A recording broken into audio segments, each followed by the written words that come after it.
What did Eric July do to get all of comic book Twitter in a tizzy over his upcoming panel appearance at San Diego Comic-Con? If you listen to the mob, it's because he's a liar, a hypocrite, a bigot, anti-LGBTQ, corrupt, and unpopular. The real reason is because July is the loudest counter-argument to every bad decision made in the industry over the last decade. Eric and people that work with Eric talking about wanting to commit violence or carry weapons. People who I've known completely burn out and destroy themselves talking about this guy. Eric, fire half your staff, shut down the warehouse, run a lean operation, because the money runs out. Were you trying to ruin Eric's business? With the charity, no. Are you trying to ruin Eric's business now? Yeah. It's not just threatening the way they do business, it's threatening the game. Time is a gift, ISOM. What are you going to do with yours?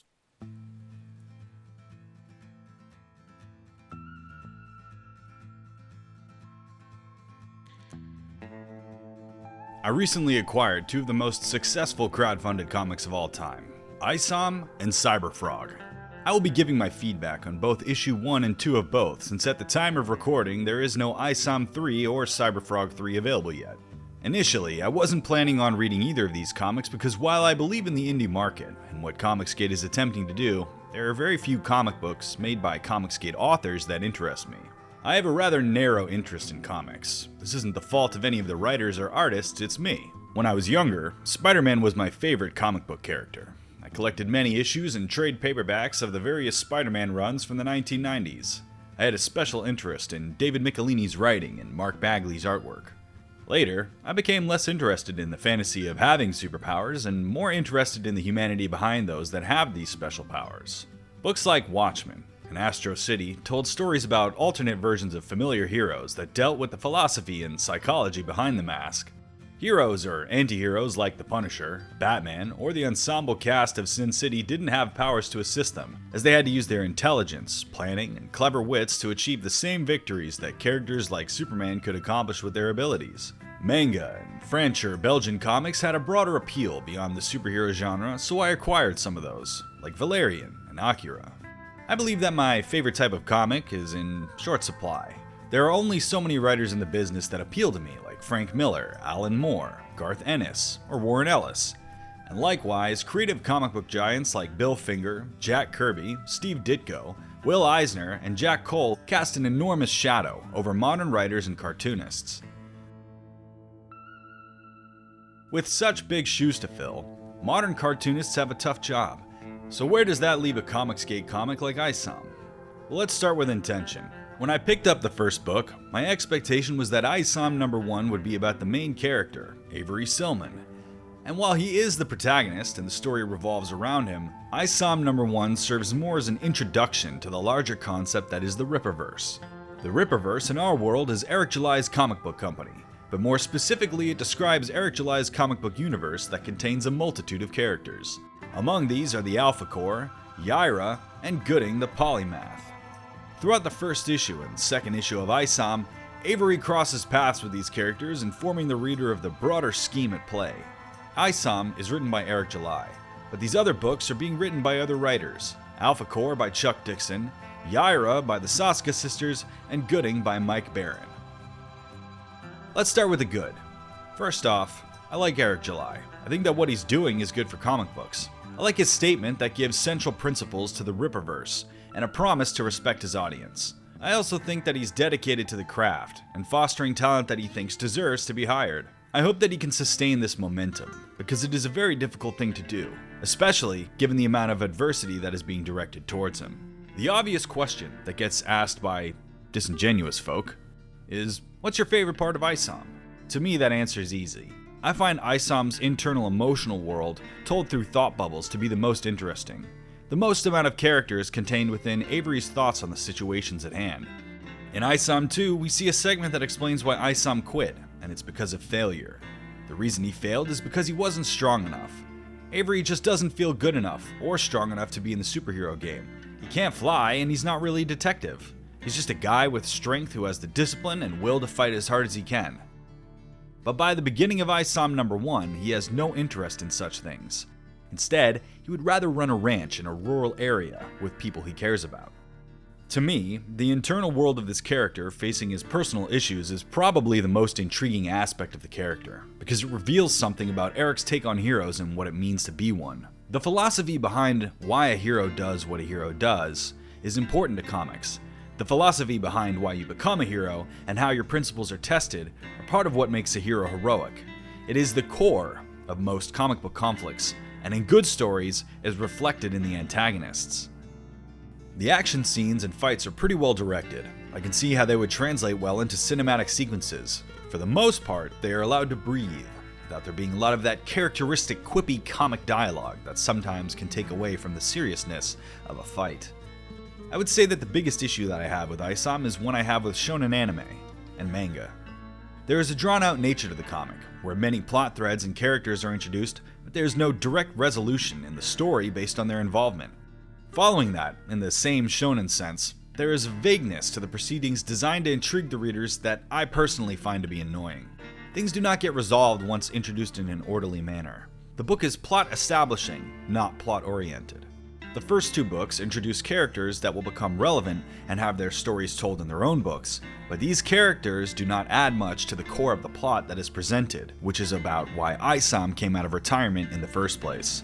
The plot of book 1 is not resolved in the same book, nor is it resolved in the second book. This makes a lot of the story feel like setups without resolutions. I would say that there are 2 things going on.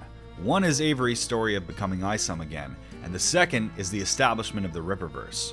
You could say that this comic could be called Ripperverse number 1, because it's just as much about that as it is about ISOM. ISOM 1, and to a lesser extent ISOM 2's visual style, is rather bland. It's not bad, it's just that there's not a lot of detail or specific style established for the comic. Alpha Core, which is drawn by Joe Bennett, has a much more personal, stylized presentation, and proves that Eric's design of establishing the Ripperverse with ISOM was good forethought. In general, I'm not a fan of the character designs when it comes to costumes. Most of the character outfits are rather generic, without logos that make them stand out the way that Superman or Batman's logos do. Maybe that's how Eric wants it, and with the Alpha Core in particular, it makes sense because they're part of a uniformed organization. But I think that the Ripperverse could have much better branding and graphic design in terms of logo types. The color of the characters is okay, because most of the themes do not overlap between the introduced characters. Yaira's colors are different from ISOM's, who are completely different from the Alpha Core. But in general, they are highly generic spandex type characters who do not stand out. Another thing that I think could use some work are the names of places, objects, and heroes. The city is called Flores Park, which sounds like it should be Flores Park, 2 words. Which also doesn't really sound very catchy in comparison to classic fictional cities like Metropolis or Gotham City that leave an impression as to what they are in the name. Marvel cities are usually real places, giving them a history attached to them, and recognizable areas that can be featured. Likewise, calling the superpowered people accepts is a bit of a miss for me, which is funny because one of the villains points out that they don't like this, albeit for different reasons. The prefix of X on the front of the word is probably what I think makes it sound off, but I also think over time this is something people will get used to. While I like some of the character banter, I also think that some of the dialogue has comic book cliches that don't sound naturalistic. How many people do you know say that they're going to defeat somebody instead of kick their ass? Fear is the first taste of defeat! A lot of the story is written in what could be loosely considered the Aaron Sorkin walk and talk, where characters are moving from point A to point B, while the conversation is expository, explaining what they're doing and why they're doing it. Lots of dialogue that I'm willing to bet will become less verbose as Eric writes more material. Comic books are a visual medium first, and a dialogue-driven medium second. In that sense, characters sometimes say a lot of things that could be cut down to shorter, more efficient dialogue that would sound more naturalistic and personal. The serviceable dialogue in ISOM 1 and 2 have some good character bits, and when I think Eric loosens up and lets the characters talk like normal people, it works better. Oppositionally, when exposition is being stated to the audience, it comes across as what one of my favorite directors, Ridley Scott, calls Irving the Explainer. I always refer to Ridley saying Irving the Explainer, basically explaining scene that we weren't able to shoot because of financial restrictions, which was actually a very sort of significant scene showing how our lead characters actually landed. But we had to resort to this little short statement about what we would have seen had the finances been at our disposal. The most notable part is early on, which makes sense because it would have been early on in the writing process. Darren, the antagonist, speaks to ISOM like he's giving an explanation directly to the audience, which both characters should realistically know, and doesn't sound as much like two people talking as much as it sounds like one person talking to the audience. If there was a general criticism I could give to Eric, it would be edit down the verbosity in the dialogue and make it sound more realistic. Get an editor, somebody that's established in your stable, or alternatively, do a table read and hear for yourself how it sounds out loud. One of the things that I don't like about Avery is his antagonistic attitude. A lot of the time he's talking to characters and they feel the need to clap back at him for being ignorant. I understand what Eric is going for. Avery has been off doing other things and doesn't know what the situation is, and doesn't want to be involved, but I want to like Avery, and his standoffish personality comes across as not having a lot of affection. But Avery is a very solitary guy, even with the people close to him. Why doesn't Avery want friends? Is it because he has no time for them? Or is it because he doesn't want to be caught up in their lives emotionally? He could use the help if he wants to be a hero. ISOM number 2 shows a lot of growth, both artistically and writing-wise, but the main criticism I have carries over. ISOM number 1's plot concerning Jasmine is still left unresolved, while new characters are introduced that introduce new plot threads that will be relevant later. It's all part of the Ripperverse plan. But it's indeed frustrating if you, the reader, want resolution for what has already been introduced. Instead of finding and finishing the Jasmine narrative, Avery's friend and partner in business is kidnapped by ape-looking demonic entities, which necessitates him getting help from Sydney Bloodruth, someone who has magic powers. This leads to a den where they find Avery's friend still alive, but many people dead, and the climax is a lot of action. One of the issues I have here is that Avery's power scaling is a bit undefined. At times it seems like other accepts can beat him up with ease, but in later instances he seems to be able to take on a lot of superpowered entities. The result of this battle with these demonic ape things is the introduction of another villain character, who of course is vague and unexplained. It would be an oversimplification to say that Eric July is a better businessman than writer, or that he understands marketing better than writing. Most of the issues I had with ISOM have to do with the Ripperverse being a large-scale project, instead of being a story about one guy. Most of the things that are clunky about the writing have to do with this being a comic written by somebody that doesn't have much experience in the medium.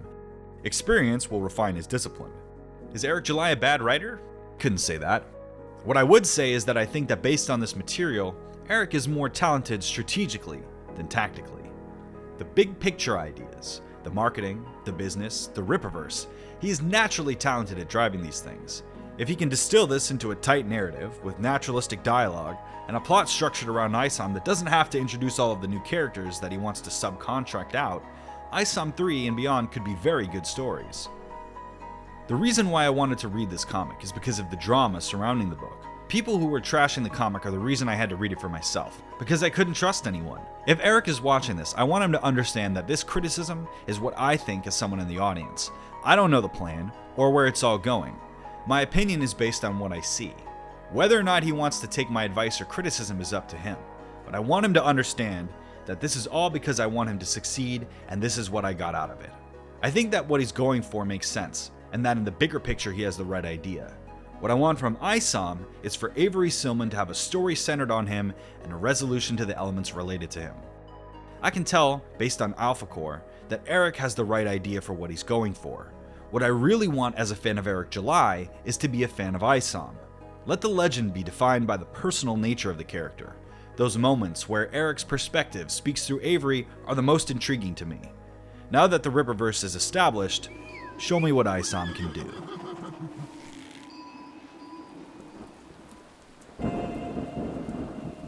Explain this to me. I've looked into it. I can't figure this out for me, and I'm just going to give you my honest take after reading up on it. Why am I not supposed to like Eric July? Yeah. Because his comic book is mid, I guess.